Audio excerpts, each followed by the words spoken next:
Is it worth moving to the US of A just to work in animation? I don't know, but one thing you guys should know, especially if you're international, are the visas. Spoiler alert, they suck.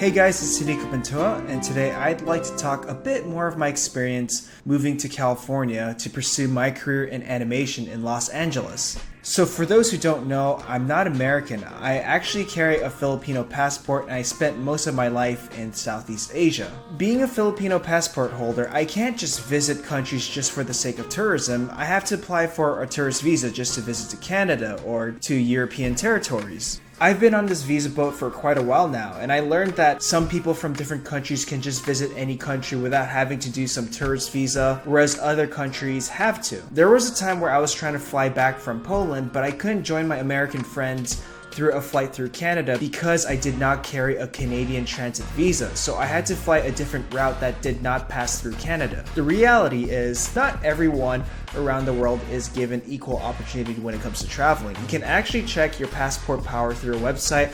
I'll link that link down below, but today I'm not here to talk about that. I actually started living in the United States since 2010 when I got accepted to CalArts. And ever since 2010 till now, I've worked at both major and independent studios, and I've worked in both TV and feature animation. So first of all, why would one want to move to California for animation work? The first one is just to form a career in the biggest animation industry in Los Angeles. It's the most invested, there's a lot of money, it's well paid, and it's great for building a career. The second one is kind of like prestige. You're involved in some of the biggest projects with some of the most prolific people. Number 3 is that it's a great learning experience, especially when you're there in person with these people. And number 4 is that it's just good experience overall, and you can take that experience back if you decide to move back to your home country or venture elsewhere around the world to pursue your career. I'm not gonna lie, sometimes when I go back to the Philippines, there's a huge admiration for people who have worked in some of the biggest companies like Disney, DreamWorks, and now Netflix. So if you wanted to start a studio or production house in a different country, they're more likely to trust you because of your overall experiences in some of the biggest studios in the world. The purpose of this video is to share my overall experience as an international to fellow internationals who are thinking about moving to California, United States to pursue animation, but it's also to give the local or domestic folks such as Americans a perspective of what we have to go through as internationals with visas. And I'll be talking about things I learned and I wish I knew way back. As an international, we have to deal with visas. First of all, what are they? It's basically a series of documents, procedures, paperwork, or permits that allow someone to stay in a country for a certain purpose. If you're a student, there are student visas. You're going to school in that country.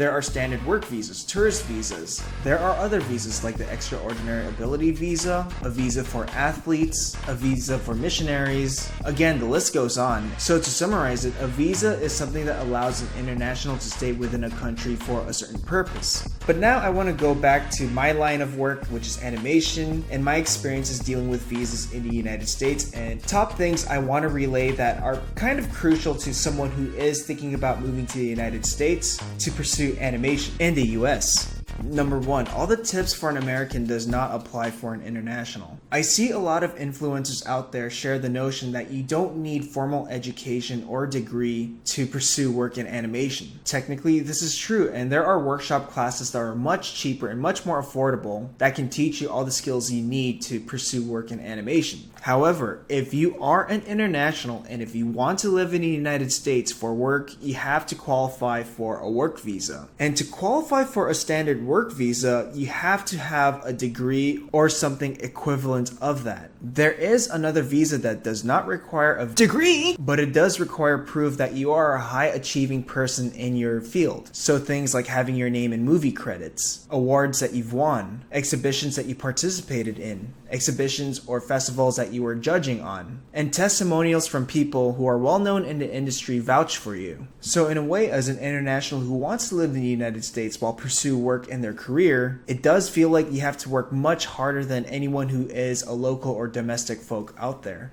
And honestly, if you're sacrificing as much as moving to a totally different country or place just to pursue your career, you should be working hard.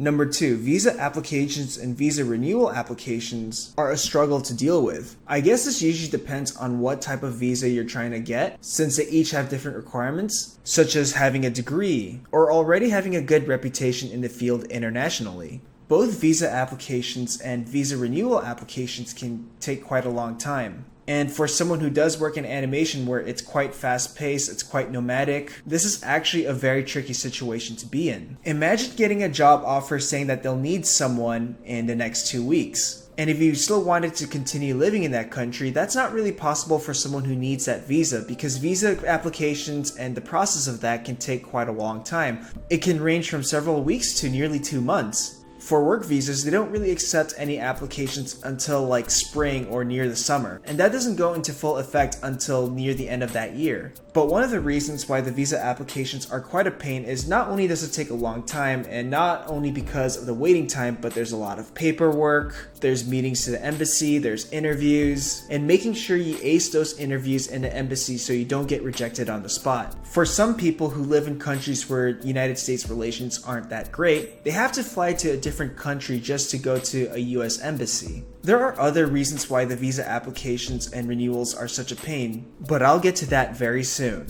Number 3, if it's a visa for work, you can only work for that sponsor. A sponsor can be your employer. So let's say my visa is sponsored or given by DreamWorks Animation, for example. I can only do work for DreamWorks in the United States. Switching to a different company without doing a new visa application under that company will violate that visa policy that I currently have and may terminate it. And that can also lead to deportation. This also means that there are high restrictions for internationals picking up freelance work. If I'm doing work for DreamWorks Animation and then doing freelance work for Disney, that in a way is violating my visa policy. This really sucks because there are a lot of different opportunities in animation projects, and there are ones that I wish I could have freelanced for, but visas, I'm not allowed to. A lot of opportunities and job offers I got were immediately dismissed when they knew of my visa status because they'd have to file for the new visa, and that's when they realized it wasn't really worth it, especially if that project was short term, because visa applications take quite a long time to process. Also, internationals who quit their job may lead to their visa getting terminated. So no breaks for you, immigrant. However, let's say your visa was under an agency firm like Gotham or whatever, and then through Gotham you're getting work from DreamWorks, Disney, and all these different major studios. Technically, this is allowed because you're getting paid from the agency that hired you or is sponsoring your visa. I've actually gone down this route before, but it isn't common for agencies to give visas for international people. That's why I'm always encouraging people to work on personal projects so they can use that to build their credibility, their reputation, and their overall work portfolio internationally. Present that to big festivals or exhibitions, use that as proof for the extraordinary ability visa. I forgot to also mention, but if you were a student that just graduated and you have an OPT, you're basically allowed to work for anyone, as long as that OPT or employment authorization is still valid. Number 4, if your work ends or you get let go or fired, you'll probably have to leave the country. So if I work for a company that sponsors my visa that suddenly lets me go, I either need to find a new company that will hire me and sponsor me, or I'll end up having to leave the United States. I remember hearing my friend who had a standard work visa being told that he had to leave within 2 weeks after he got let go. I've been in a similar situation myself where I had to leave within 2 months when the studio I was in could not get me a work visa. Again, I need to remind you that animation is quite a fast-paced and nomadic job. It's actually more common that people jump between different studios in a time span of 1 to 2 years. For people who do need visas, it's actually quite challenging to do because, as I've told many times, visa applications and changing sponsors takes time and the process is quite a lot. Number 5, visa applications get harder every year. Over 15 years ago, it was easy for an international who joined a major studio to get a work visa and then eventually a green card or a permanent residency. 10 years ago, you could still get a standard work visa, but 6 years ago when I applied for the work visa, only one international from my year at school got it, whereas the rest of us had to go home for a while, and that's why many internationals usually try for another visa, like the extraordinary ability one. I remember when I tried to get my work visa from DreamWorks Animation, I was told there were 350,000 applicants for only 50,000 available work visas, and a good percentage of those were reserved for people who had PhDs. Just recently, they made it harder for students graduating. Usually, international students apply for an OPT after graduation, which allows them to stay within the United States with or without a job. Usually, this can last for a year or two. However, they lowered it down to 3 months. So students graduating have to scramble to find work.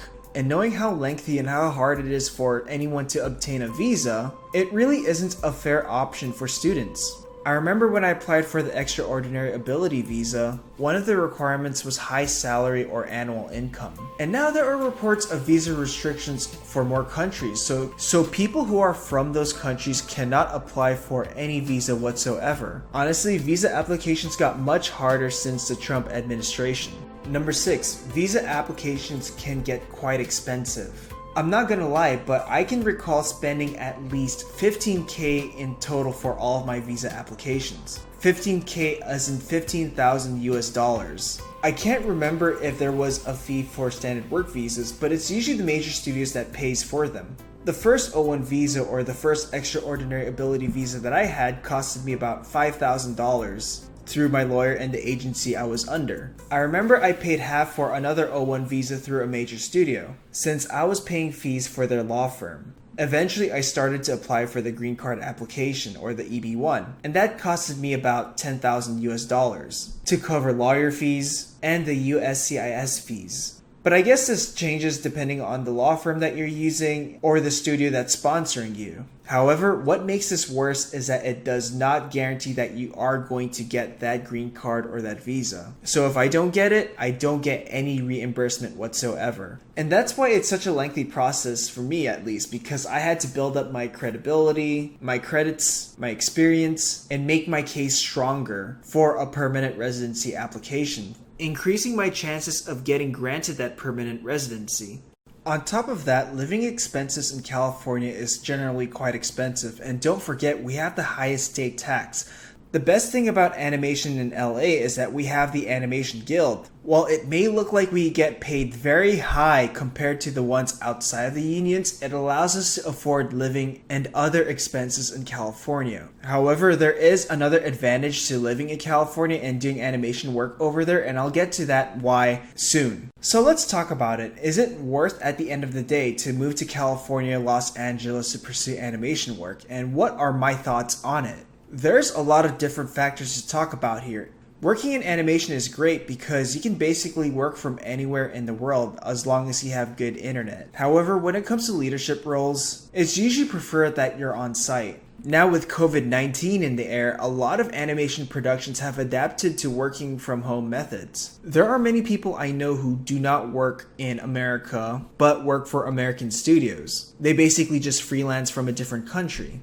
The internet has gotten better to the point that people can just work from anywhere around the world without having to worry about visas. If you want to have a life outside of your home and live in a place where the community is big and to gain that in-house experience, maybe start a new life over there, like in America, then I would say try it out.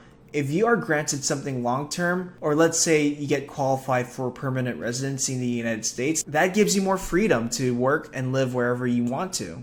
But if you're already happy and content with where you're at, and home is where the heart is, and you are making good income, and you can get work left and right, then I don't think you should worry about visas at all or trying to move to the United States. But I also want to share my experiences of why I decided to move here. The first time I moved here, I saw myself working in a major studio, eventually directing or leading a project, maybe starting a show. And I wanted to work side by side with some of the biggest names in the industry. I thought about my long-term life too. I thought about living in the United States for more than 10 years, so I already had in mind that I would live in the United States or try to live in the United States for at least 10 years. And I've been through this visa application road for about 10 years now. Honestly, I don't regret it because I've met some of the most talented people, I became friends with them, and I grew as a human being. Being able to live in a country that's outside of my home was a big learning experience and a big humbling experience as well. I learned about different people and different lifestyles, while gaining the knowledge I need to survive in my career. As of the end of 2020, I actually just got my green card. Did I sacrifice and pay more than I intended to? Absolutely. Do I regret it? Not at all. Did my overall life goals change? I think so. Because all the choices and actions that I pursued was related to the visa. I had to do this so it can lead to the green card. And now that I have that green card, my goals have definitely shifted. Nowadays, I'm not worried about working for a major studio, working with the biggest people, or any of that. With the green card, I have more freedom and choice in where I want to live and pursue my life. But a good friend of mine over ramen told me that she lives life to the fullest no matter what she has. So whatever you guys have right now, live it to the fullest. Be present in that moment. Make the best of what you have. Oh, and don't make the same mistake as I did. Be afraid of making choices or relying on excuses because of the visa. Anyways, that's all I really wanted to talk about. Have a good one. Interested in learning hand-drawn animation or learning how to finish an animated shot from beginning to end? Have a look at the store where you'll find the complete Introduction to 2D Animation video course, tutorials, and other resources. Learn classical animation approaches, drawing, lectures, techniques, and other process videos. Visit the store through the link in the description below.